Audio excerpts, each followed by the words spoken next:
Intellectual property is more important for creative industries not because it's a legal protection framework to safeguard one's work, but in fact, intellectual property is everywhere. Here, here, here, here, here, here, and even here.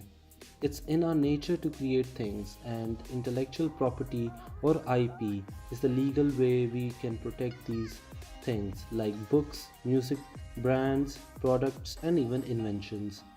This protection has encouraged innovation in all walks of life. After all, what could be the point of having a good idea if anyone could take it? To put this in perspective, the Apple brand was recently valued at $183 billion. IP is not just limited to most valuable assets and big businesses, but this affects all of us. If you have an idea or create pretty much anything, you're probably going to want to protect it. Unfortunately, rather than there being one nice simple law to rely upon, but as usual, legal systems work in tedious ways. The four pillars upon IP protection rests are trademarks, copyrights, patents, and design rights. Trademarks are used as a sign of origin of a product or service, and they are everywhere. Google, Nike, Arsenal FC all have instantly recognizable trademarks. Perhaps less known though are trademark colors. Heinz actually has a trademark protection on the blue color of their baked beans. It is even possible to trademark a sound. Trademarks must be able to be presented graphically. Sounds can be scored.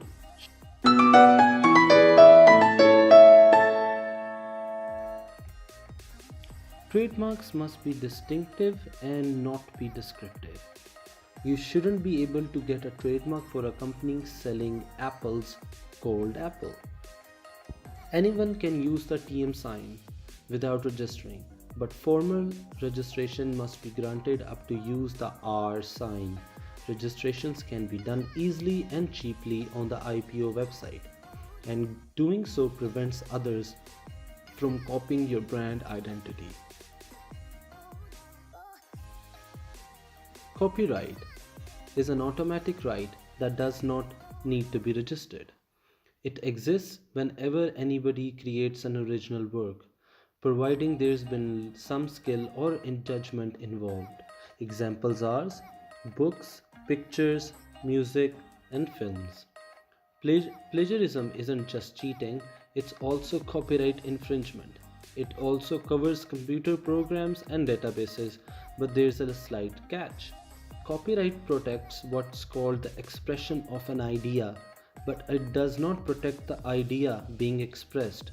So if you write a brilliant piece of software code you have written is protected, not what the software does. Copyright works are protected for up to 70 years after the death of a person who created them in that time. They can't be reproduced, rented, performed, or shown without permission, and even fits on the web, and the copyright owner can recover damages from anybody who infringes that. However, permission to copy work can be granted, usually in terms of payment of a license fee or royalty. That's what music streaming websites do. Patents. The big concern of the IP world because they're powerfully, potentially very valuable, and often very complex. They protect inventions providing they are new, involve an inventive step, and have industrial application. Google have utilized patents for the algorithms that make searching and surfing the web easier, and they've become a multi-billion dollar company thanks to a process that searches instantly. Without patents, drug companies wouldn't invest in the enormous sums needed to develop new drugs. The protection only lasts for 20 years, and it can take more than 10 years to bring a drug to the market. That's one reason why new drugs cost so much, yet out with patent drugs like ibuprofen cost only 30p. If you ever have an idea that you think could be patented, there are two things you should do. Firstly, don't tell anybody. Don't. Secondly, you have to get some help from a patent attorney. The world is full of patent applications that lawyers can knock it off, so don't let yours be one of them. Design rights protect what things look like, their shape and appearance. That should be something as mundane as a coat hanger or something more iconic like copyright. Design rights are automatic, but they only protect for 3 years if they remain unregistered, but if registered, they can provide protection up to 25 years.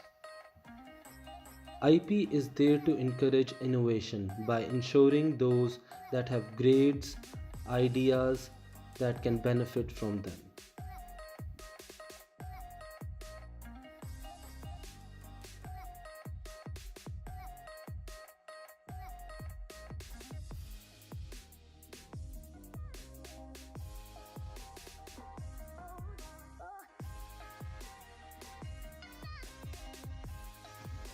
IP is the only safeguarding avenue that any artist or any person creating anything can feel safe.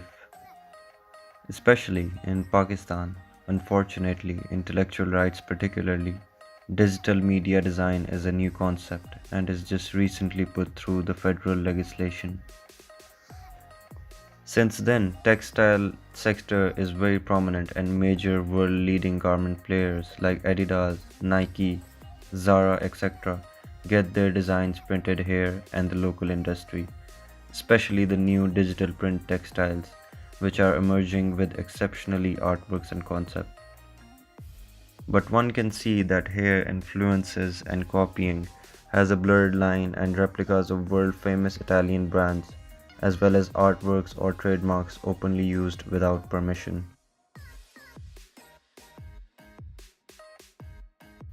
The most affected, I guess, is the cultural heritage, tertiary industry of Pakistan, where the poor, marginalized, uneducated, and unaware of the rights people are taken advantage by these big local companies.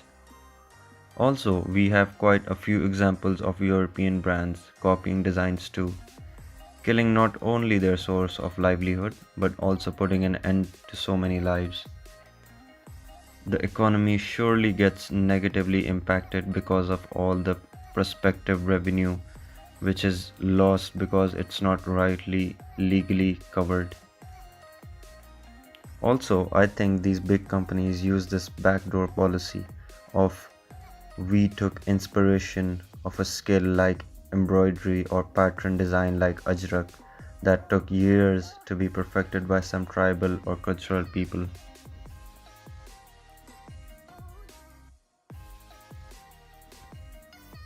Increasing the IP education and awareness for starters.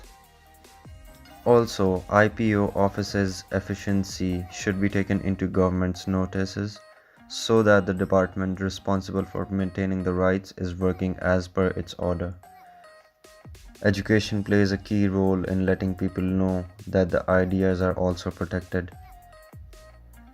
Since the basic rights are compromised here through ignorance, I think it will take some time for people to process the importance of accepting and respecting IP rights. You know, you should ethically stop a street vendor selling fake Fendi scarves when he is not even aware of this phenomenon.